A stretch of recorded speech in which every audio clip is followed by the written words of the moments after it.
Prepare to read. The Upside Down Boy. Notice and note. Tough questions. Genre study. A memoir is a text about the personal experiences and memories of its author. A memoir may focus on one part of his or her life. Memoirs include events that happened in the past that are usually presented in chronological order. The events in a nonfiction memoir include real people and their feelings about those events. Authors of memoirs use descriptive language and sensory words to share their experiences. The Upside Down Boy. Story by Juan Felipe Herrera. Illustrations by Elizabeth Gomez. When I was little, my family spent years working in the fields as campesinos. One day, my mama said to my papi, "Let's settle down. It's time that Juanito goes to school." That year, we were living in the mountains by Lake Wolfer, a glassy world full of sky colors. Papi's old army truck brought us down the steep mountain roads all the way to Mrs. Anda Sola's pink house on Juniper Street. I was 8 years old and about to live in a big city for the first time. Juan Felipe Herrera. Steep. If a hill or a mountain is steep, it is difficult to climb because it goes almost straight up. Mama, who loves words, sings out the name on the street sign, Juniper. Juniper, Juniper. Papi parks our old army truck on Juniper Street, in front of Mrs. Andasola's tiny pink house. "We found it at last," Papi shouts. "Juniper." "Time to start school," Mama tells me with music in her voice. "My Juniper Street," I yell to the chickens in the yard. "Don't worry, Chico," Papi says as he walks me to school. "Everything changes. A new place has new leaves on the trees and blows fresh air into your body." I pinch my ear. Am I really here? Maybe the street lamp is really a golden cornstalk with a dusty gray coat. People speed by alone in their fancy melting cars. In the valleys, campesinos sang, "Buenos dias, Juanito." I make a clown face, half funny, half scared. "I don't speak English," I say to Papi. "Will my tongue turn into a rock?" Speed. If you speed, you move too fast. I slow step into school. My burrito de papas, my potato burrito in a brown bag. Empty playground, fences locked, one cloud up high. No one in the halls. Open a door with a blue number 27. ¿Dónde estoy? Where am I? My question in Spanish fades as the thick door slams behind me. Mrs. Sampson, the teacher, shows me my desk. Kids laugh when I poke my nose into my lunch bag. The hard round clock above my head clicks and aims its strange arrows at me.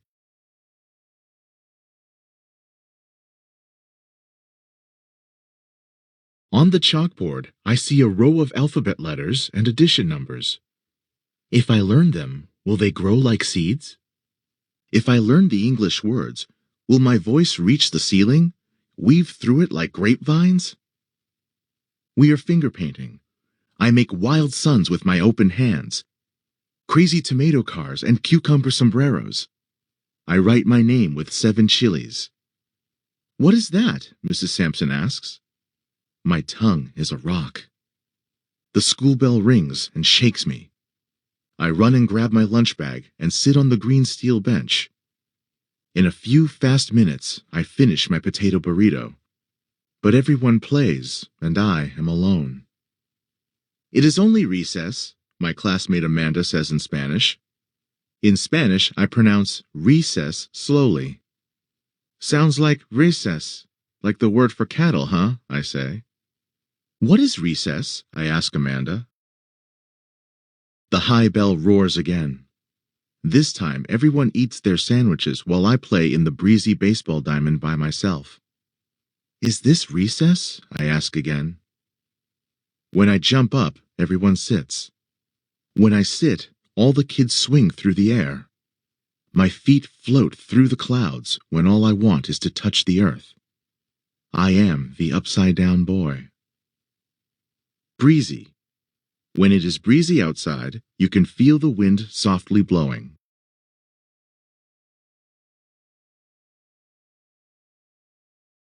Papi comes home to Mrs. Andasola's pink house. I show him my finger painting. "What a spicy sun!" he sings out.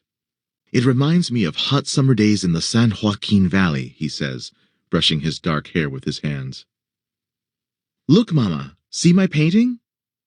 "Those are flying tomatoes ready for salsa," Mama sings. She shows my painting to Mrs. Andasola, who shows it to Gabino, her canary. "Gabino, Gabino, see?" Mrs. Andasola yells. "What do you think?" Gabino nods his head back and forth. "Pio, pio, pee!" Mrs. Sampson invites me to the front of the class. "Sing, Juanito. Sing a song we have been practicing." I pop up shaking. I am alone facing the class. "Ready to sing?" Mrs. Sampson asks me. I am frozen. Then a deep breath fills me. Three blind mice, I sing. My eyes open as big as the ceiling, and my hands spread out as if catching raindrops from the sky. "You have a very beautiful voice, Juanito," Mrs. Sampson says. "What is beautiful?" I ask Amanda after school. At home, I help Mama and Mrs. Andasola make buñuelos, fried sweet cinnamon tortilla chips. "Picho, come here," I sing out, calling my dog as I stretch a dough ball. "Listen to me," I sing to Picho with his ears curled up into fuzzy triangles. "My voice is beautiful." "What is he singing?" Mrs. Andasola asks my mom as she gently lays a buñuelo into the frying pan. "My teacher says my voice is beautiful," I sing, dancing with a tiny dough ball stuck on my nose. See, Mama laughs. "Let's see if your buñuelos come out beautiful too." "I only made it to the 3rd grade, Juanito," Mama tells me as I get ready for bed. "When we lived in El Paso, Texas, my mother needed help at home. We were very poor and she was tired from cleaning people's houses." "That year your mama won a spelling medal," Papi says as he shaves in the bathroom. "Your papi learned English without a school," Mama says. "When he worked the railroads, he would pay his buddies a penny for each word they taught him." Papi says softly, "Each word, each language has its own magic." After a week of reading a new poem aloud to us every day, Mrs. Sampson says, "Write a poem," as she plays symphony music on the old red phonograph. I think of Mama, squeeze my pencil, pour letters from the shiny tip like a skinny river. The waves tumble onto the page. L's curl at the bottom. F's tip their hats from their heads. M's are sea waves. They crash over my table. Juanito's poem. Papi Felipe with a mustache of words. Mama Lucha with strawberries in her hair. I see magic salsa in my house and everywhere.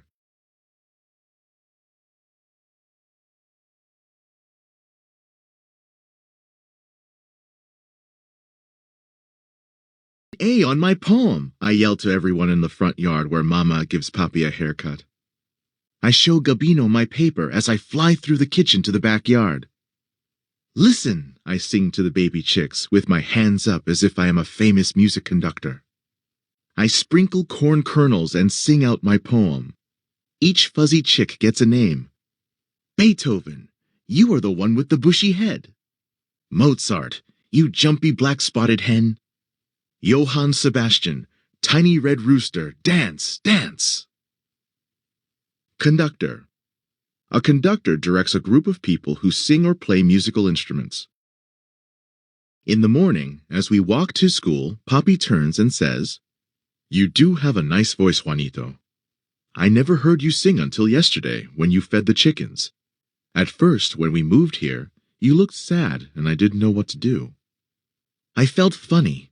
Upside down, I say to him. The city streets aren't soft with flowers.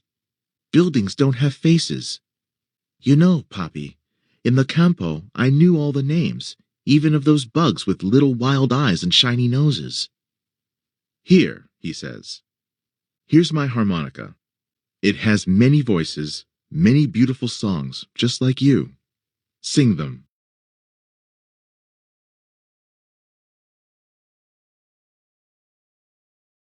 On open house day, Mama and Papi sit in the front row. Mrs. Andasola admires our drawings on the walls, Gabino on her shoulder. Our paintings look like the flowery fields back in the valley, I tell Amanda. I have a surprise, I whisper to Mama. I am El Maestro Juanito, the choir conductor. Mrs. Sampson smiles, wearing a chilly sombrero, and puts on the music. I blow a C with my harmonica. La la la la. Ready to sing out your poems? I ask my choir. Uno, dos, and three.